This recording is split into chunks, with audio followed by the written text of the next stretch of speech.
Man, Oh, there you are. there we go. Oh, okay. All right, man. Well, I think we had some technical difficulty. We were here talking, having fun, thought we were live about 5 minutes ago, and we weren't. So I got to go do a whole new reintroduction, man, of Lorna, man. Oh, my God. Well, good thing you're my aunt, so I know it. It's not like I got to try to figure out the intro. Exactly.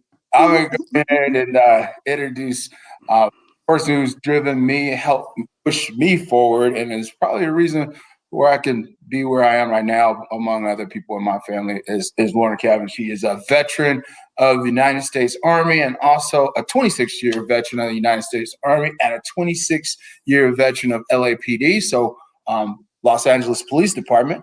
So we'll have her talk a little bit about where she's from, beautiful Compton, California, and where she's been and where she's going and what's her mojo, what keeps her going. So welcome to the show again.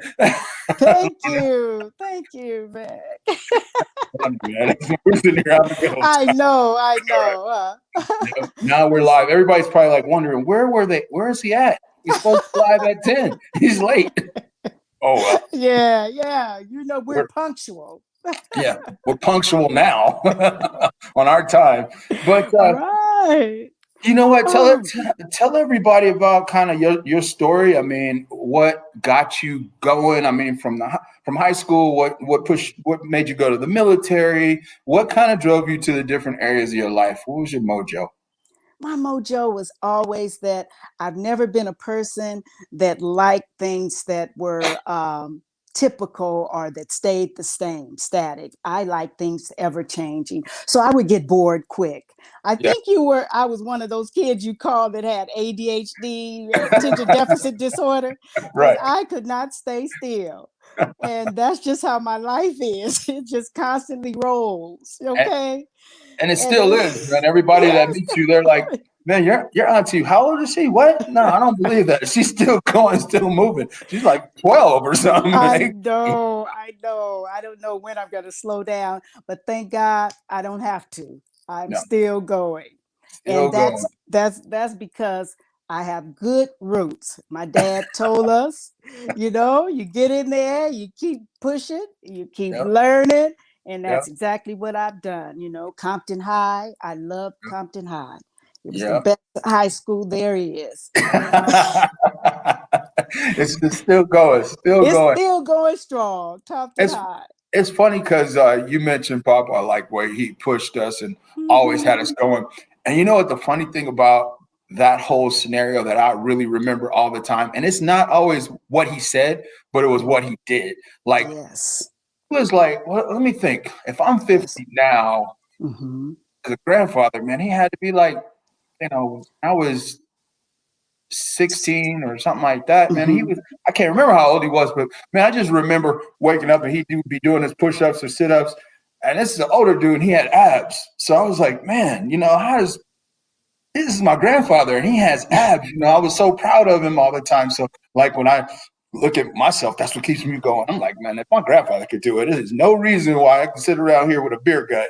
That's right. That's right. It's in your genes. It's in your genes, man. It just stays there, man. You don't know, how it gets there, but it's implanted there, and that's kind of like that mojo that keeps you going. That's right. So, like with you, I mean, he was in the military. Did that have a lot to do with kind of even you and Michelle going to the military? Yeah. We never really thought about it, but you know who got me in the military? Michelle, my little sister. Right. Now I'm at Whittier College. I'm in a pre-pharmacy program there at Whittier College. And she tells me, we can go to the military and we can get college. We can go to college. Right. But I had already had a full scholarship, so I had college. Right. I said, okay. So I put my college scholarship on hold. Went to military with her because she wanted to go with the sister program or whatever that was. I said, okay, let's go. Adventurous me, right? Right. So I took off and I hadn't stopped since. I had 26 years with that military. Still doing well. And that's perfect because we got the Homes for Heroes up there. And like I was saying earlier, is the reason why I got involved with Home Heroes because Yes.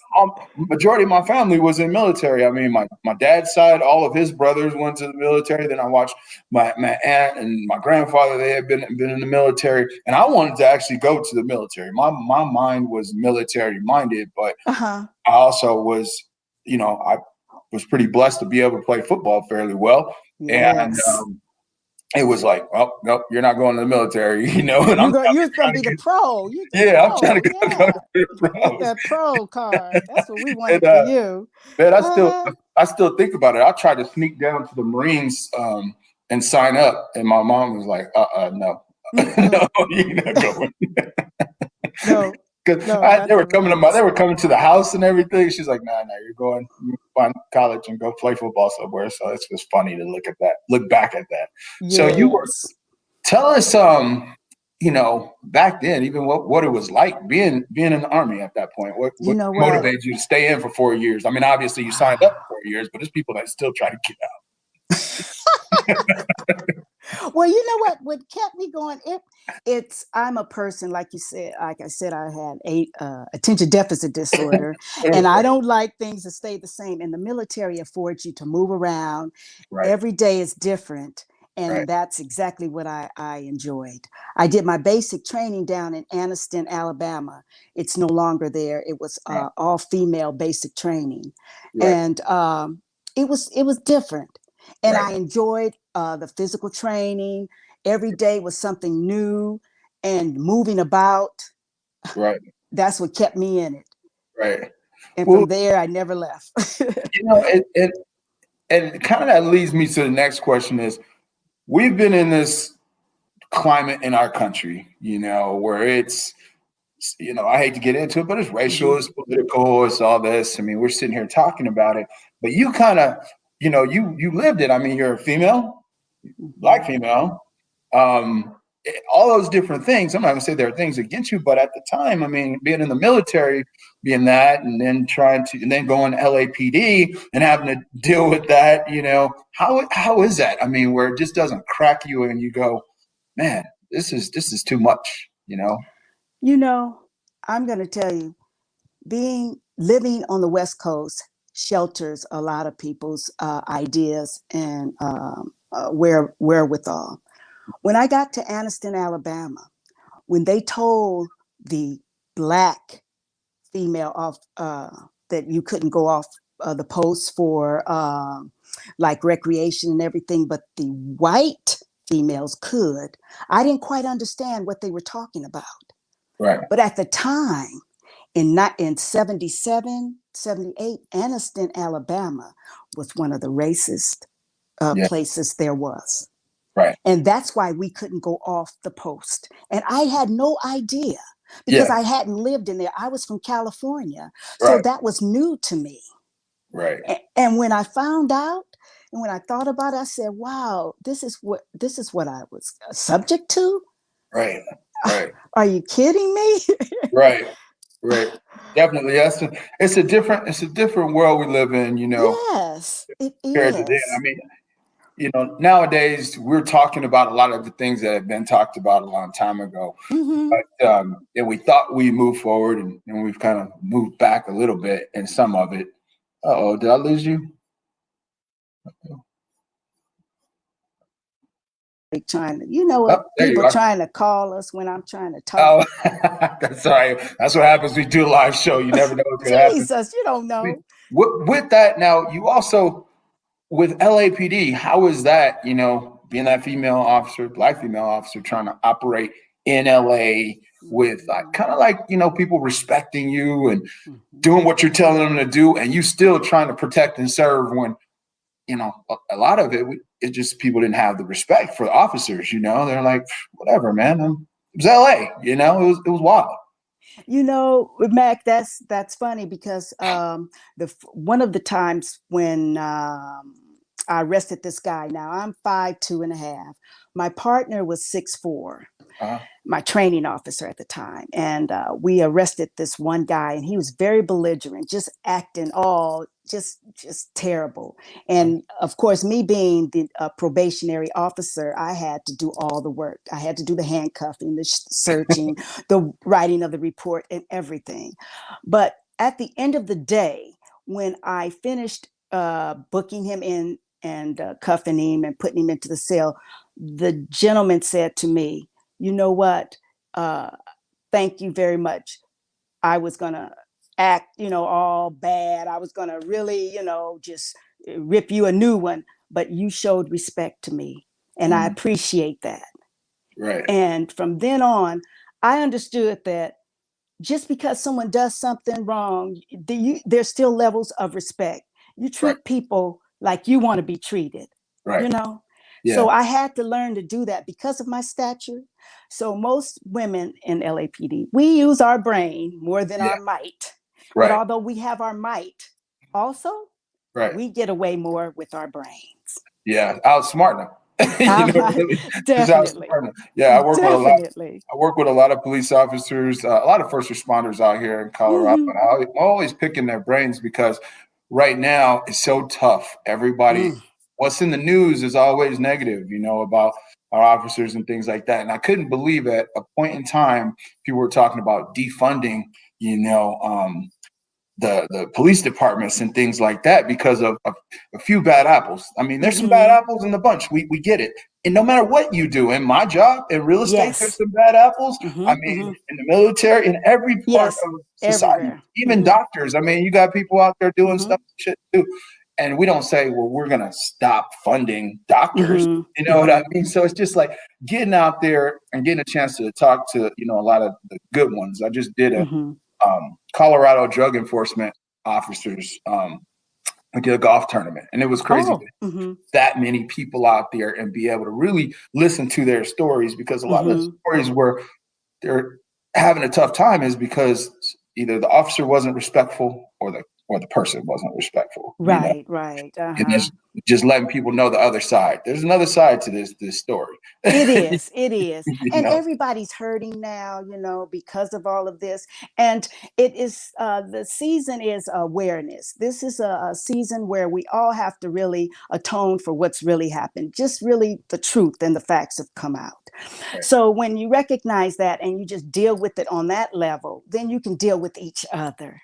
We have to realize that things did really happen the way they did. And even in the LAPD, we had the racial undertone. It was there, and it's still there, and we know it, and we work within it. But as that grows and as we deal with it and see it, recognize it, educate ourselves on it, we can move above it.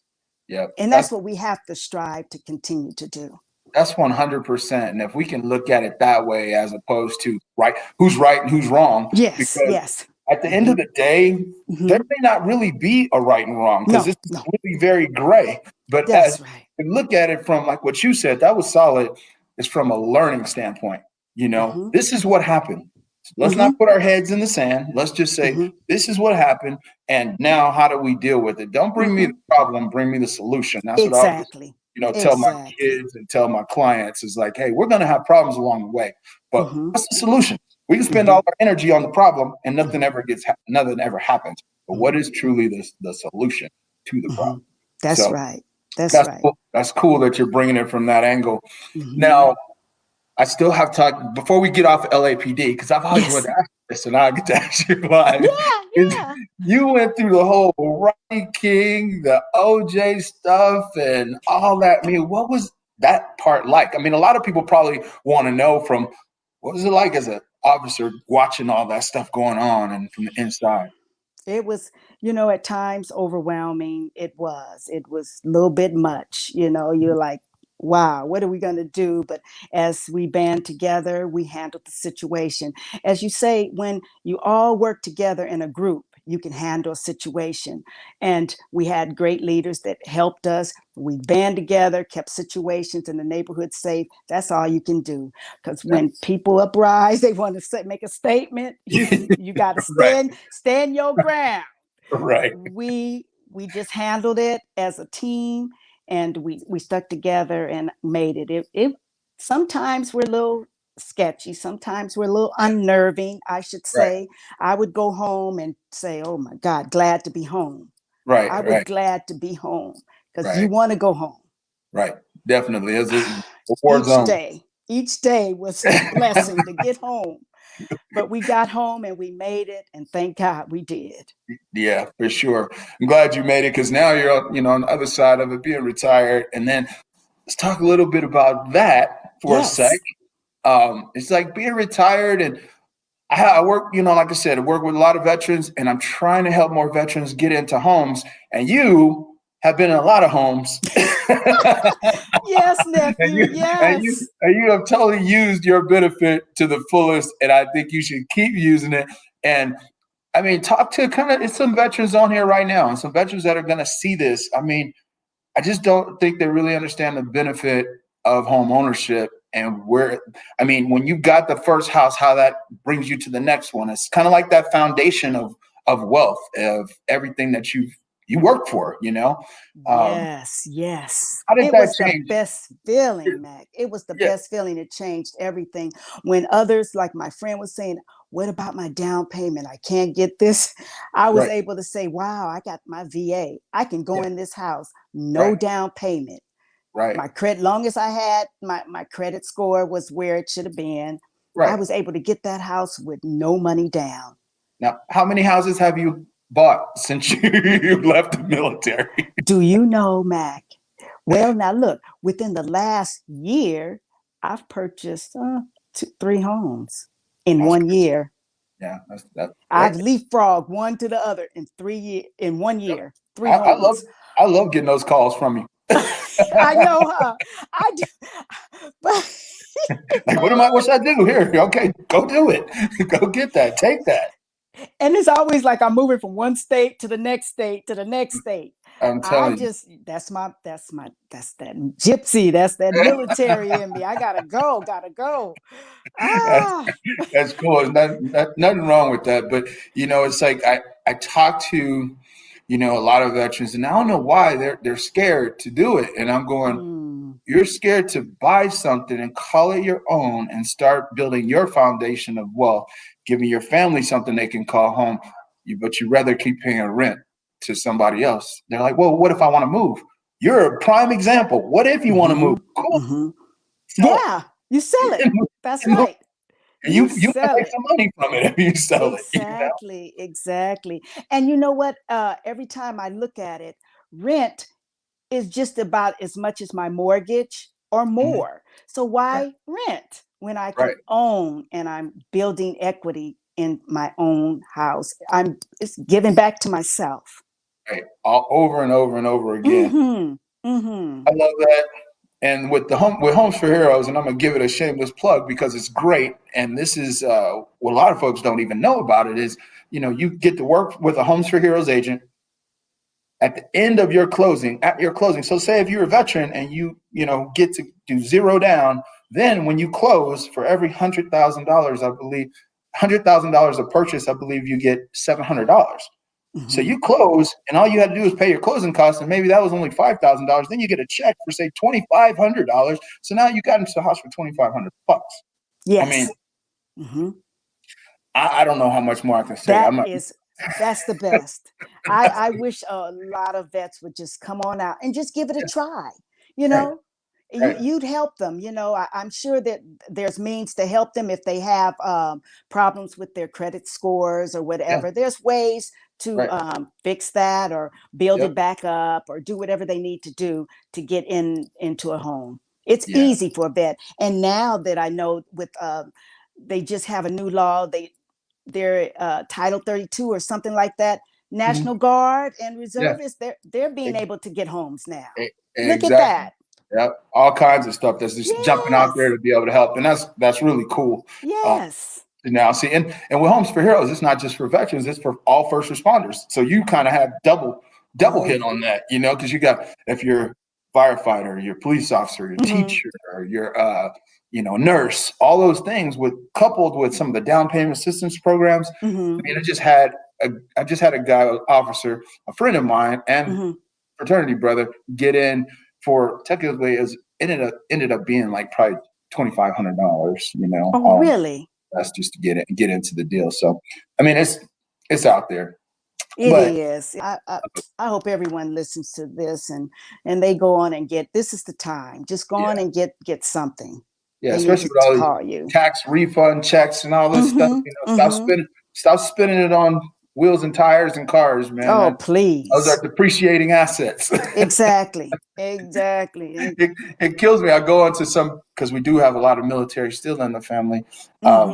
Is you go onto some of these military bases and they look like car shows, and I'm like, why stop? I know. They're like, I well, know. I don't want to buy anything because I'm not going to live here. I don't care. Rent it out. Yes. Get you a Use condo. get a condo or rent it out to somebody.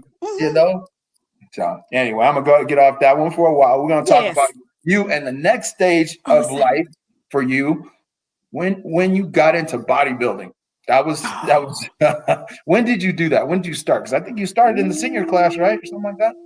Yes. Ooh, yeah. I started. Ooh. How old were you when you started back? I started at age 50. When I was 50, wild. I was first on stage. That's And wild. I did not just compete with the masters. I competed with the open 35s and everything.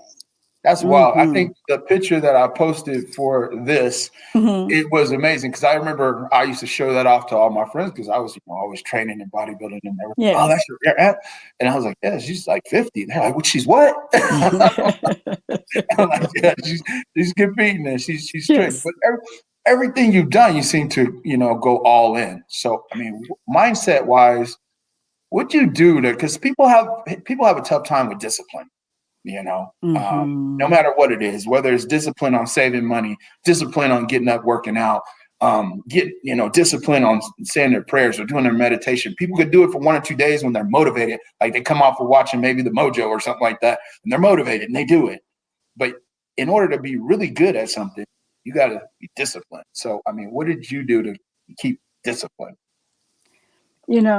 I saw the change. I saw what I could do for myself in training, and I liked what I saw, and I kept on going because I believed in myself. You got to believe in yourself that you can be better.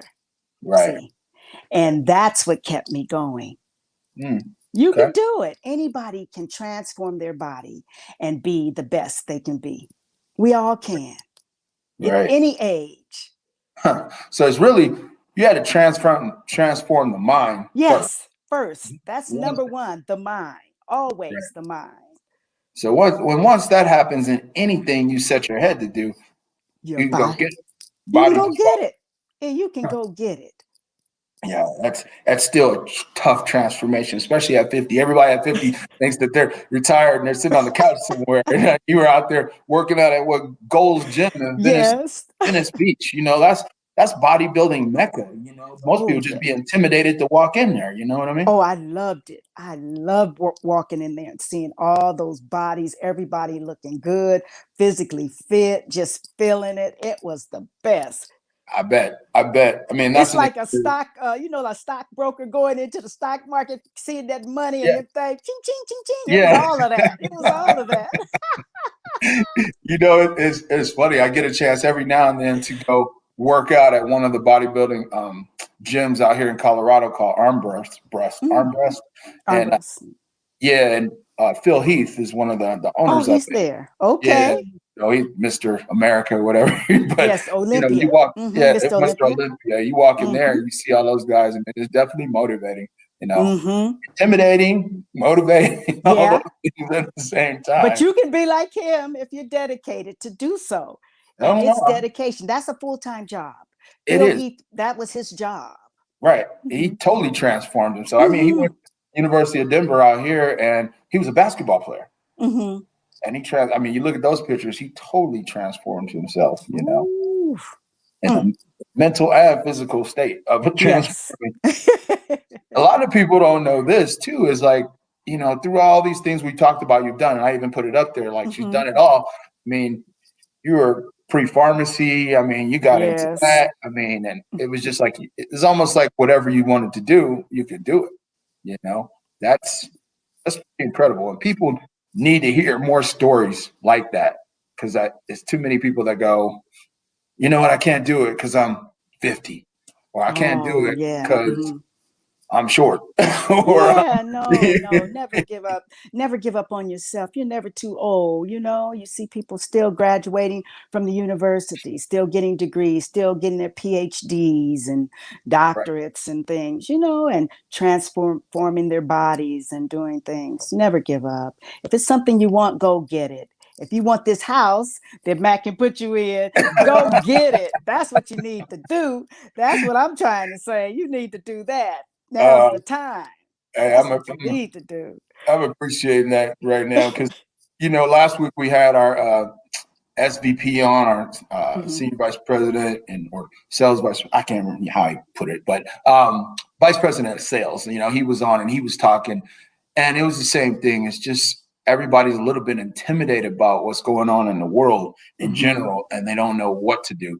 And I always tell people, when you don't know what to do, you have to do something. Something. That's right.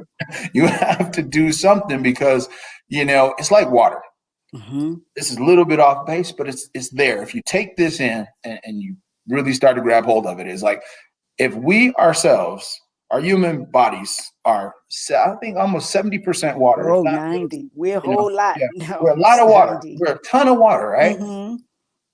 What happens to water when it sits still? If it sits still over a long period of time and it's not moving, what happens to it? It dries up, murky, nasty. It's terrible. Yeah, nasty. It was nasty. So everything you just talked about moving and doing. Oh, there we go. That's what, you know, we all need to be doing as people, is moving ourselves forward, even if it's a baby step, baby step, but moving forward, so we're not stagnant. Because if we become stagnant, we get stinky, old, and die. Never, not here. No. That's not a Cavin trait at all. No, it's not a Cavin, Humphrey, all those things. It's just not something. And if, you know, the best things in the world are when you know that you help other people move forward too. So yes, and you've done that. Believe it or not, you know, it's things that I watch you do from afar. As I was a kid growing up, watching you and Michelle just going and doing things that people would say, hey, you can't do. Just watching those things, it was never a doubt in my head that if I wanted to get something done for myself, for my family, or people that I was working with, it could be done. That's right. That's right. That's something I don't say to you guys all the time, but I'm gonna say it now. There it is. There it is. Thank you, man. There it is. So I appreciate you taking the time, you know, to come over here this morning. Nephew. It's the middle of the day out there in South Carolina. It's probably warmer. You know what? It's raining. It's been raining all day. I told my brother-in-law he needs a canoe or Noah's Ark out here. It's been raining for 3-4 days straight, nonstop. Well, you know what? If I could turn this thing around, I'd show you all the snow, because it's been snowing here, and it was -9. It was -9 last night. Oh. Yeah. We woke up this morning, it was like -5. My man, I was draped up and all my stuff, and I was still freezing. My toes and fingers, everything, man. So yeah. Okay. You better be happy with what you got in South Carolina. I'll stay with the rain. We'll stay with the rain. All right. Well, I'm gonna let you get out of here and go. I appreciate you again coming on and having some fun with us. And the stuff I think that you talked about, it's gonna be people that take it and move with it, and that's what it's all about. I sure hope so. Live, love, and just enjoy this life that we have. There you go. That's the way I like it. All right.